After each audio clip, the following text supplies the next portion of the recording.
बनी इसराइल के उलमा ने ये किया था, उनके उलमा और फुक़हा, उनके उलमाए शरीयत और उलमाए तरीक़त ने इत्तख़ज़ू अहबारहुम व रुहबानहुम अरबाबम मिन दूनिल्लाह मसीह इब्न मरियम, के इन लोगों ने ये किया कि अल्लाह के सिवा और दूसरे अपने रब बना लिए और मसीह इब्न मरियम को भी बना लिया।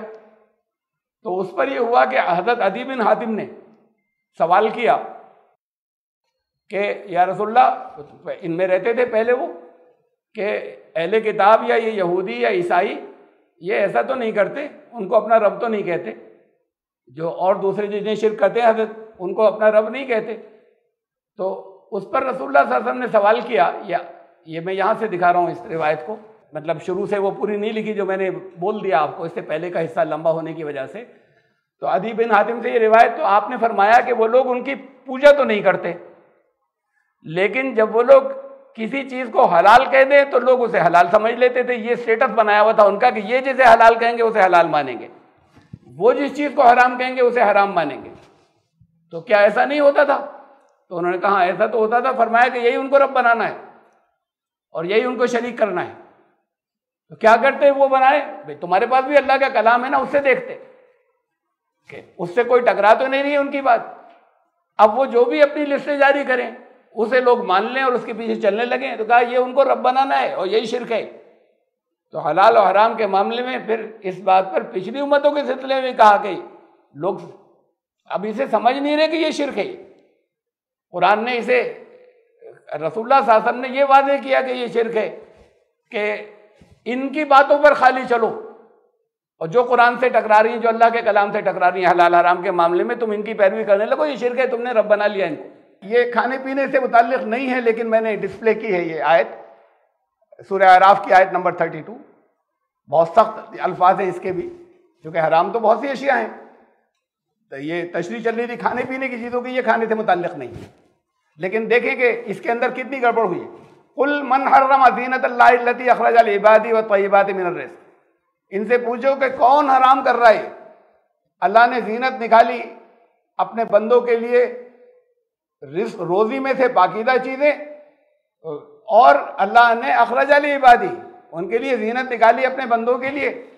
जो जीनत की चीज़ें निकाली हैं, यानी निकाली अखरजा कहाँ, ज़मीन से उगाई, या ज़मीन से खाने पीने की चीज़ें भी उगाई और ज़मीन से ही वो जो और जीनत की चीज़ें वो भी निकाली। ये कौन हराम कर रहा है? इसके आगे फरमाया कि ये उन लोगों के लिए, अहले कुफ्र के लिए तो यहाँ हैं, तुम्हारे लिए यहाँ भी हैं और आखिरत में भी होंगी। इस आयत में आगे और ये कहा। अब सोना हराम है, तो सोना हराम है, रसूलुल्लाह सल्लल्लाहु अलैहि वसल्लम ने मशवरा दिया मर्दों को कि सोना नहीं पहने, मना किया, रुकना चाहिए, उसकी मसलहतें हैं, हराम नहीं है।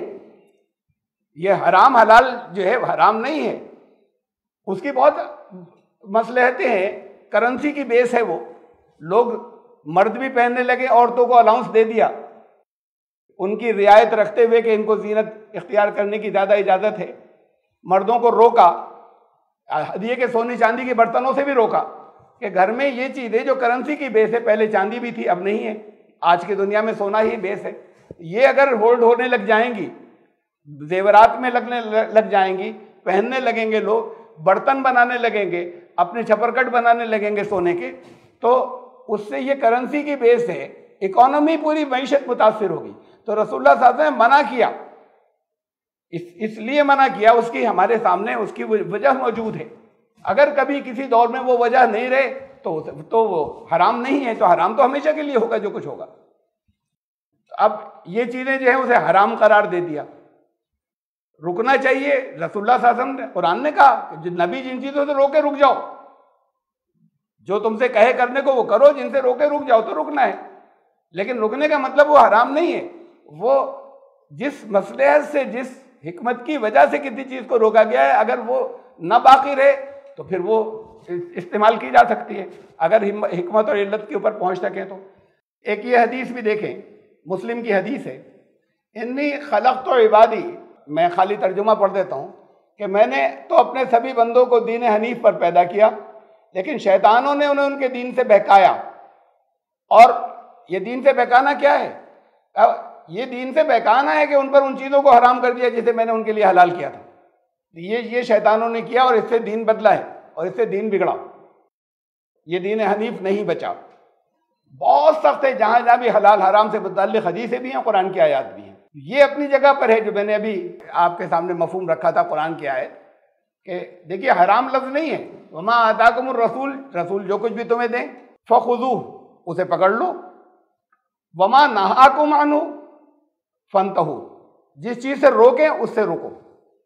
तो ये आम हुक्म है, चाहे वो मैदान जंग में कोई हो, मना करें मत करो। किसी ख़ास जगह पर कोई ख़ास ज़रूरत पेश आई है, रोकें कि यहाँ ये मत करना, तो मत करना। हुक्म मानना, हुक्म की तामील करना, लेकिन वो कोई अल्लाह के अहकामात नहीं बदलेंगे। वक्ती मसलहतों में कितनी जायज़ चीज़ें हैं जिनके बारे में वो मशवरा दे सकते हैं, ऐसा मत करो। बाज़ जगह एडवाइस होगा, बाज़ जगह बिल्कुल सख्ती से वो मौके महल से समझा जाएगा। मतलब ये हदीस है, फरमाया कि आधी धूप आधी छाँव में मत लेटो। तो अब वो ना हराम हुआ ना गुनाह हुआ, ये एक एडवाइस और मशवरा है।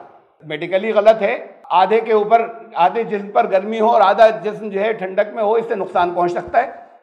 तो अब जिसने कर लिया गुनाहगार, अगर कहीं कोई थोड़ी देर ऐसे लेटा रह गया, जब मना किया है जिन चीज़ों से, तो वो किसी हिकमत से मना किया है, बस एडवाइस था ये। इसे कोई नहीं समझता कि ये ऐसा हुक्म था कि वो आधे धूप आधे छाँव में लेटना हराम हो गया। तो बहुत सी चीज़ें मशवरे या एडवाइस की अंदाज की हैं, और बहुत सी चीज़ें जो हैं वो रोका है तो रुक जाना चाहिए किसी इस हिकमत की वजह से, कि जिससे कहा कि नहीं बहुत सख्ती से पाबंदी करो उसकी। लेकिन वो क़यामत तक के लिए ज़रूरी नहीं है कि हो उनमें से कोई भी चीज़ जो अल्लाह ने हलाल की है और नबी किसी वजह से जायज़ कामों में से रोके कि ये मत करना, तो उसे रुकना चाहिए। उसकी अलग अलग मसलहतें होती हैं उन सिचुएशंस के अंदर, जिन सिचुएशंस के अंदर रोका गया।